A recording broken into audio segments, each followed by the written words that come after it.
Bonjour à tous, aujourd'hui je vous propose un très court rappel sur un point lié au bulletin de paye d'un apprenti. Il s'agit d'une question qui m'a été posée récemment en formation. Alors il n'y a pas de nouveauté, mais j'ai trouvé qu'elle était quand même assez intéressante et qu'on peut facilement créer une petite confusion quand on débute aussi en paye dans ces notions de plafond. Donc j'ai trouvé intéressant d'en faire une petite capsule rapide et de vous la partager. Donc on va partir d'un cas concret, ça sera plus parlant.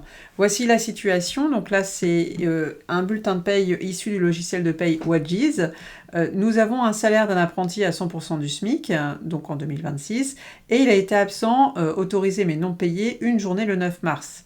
Donc on a pris le taux moyen du SMIC et donc les 7 heures ici.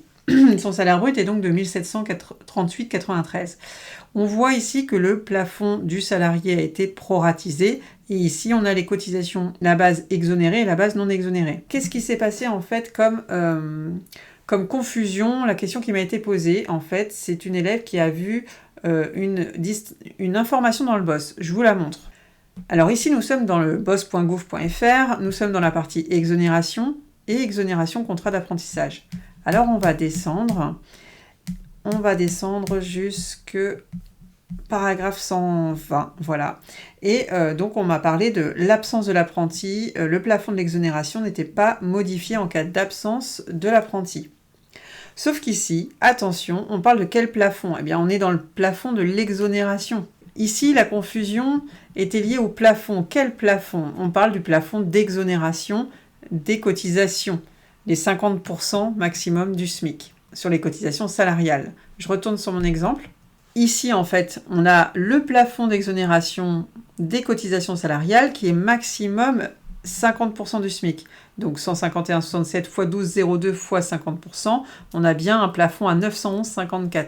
Effectivement, il n'a pas été proratisé du fait de son absence ici non rémunérée.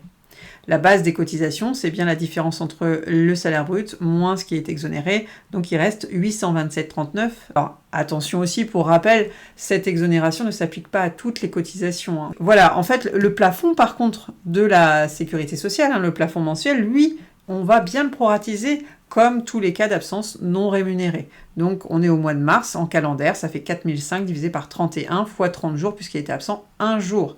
Donc le prorata du plafond ici, on voit bien qu'il a été appliqué. Donc on a bien un plafond proratisé à 3875,81. Voilà pour ce petit rappel rapide, j'espère que ce format vous sera utile pour vos futures payes. Et on se retrouve bientôt pour un autre point pratique. À très vite!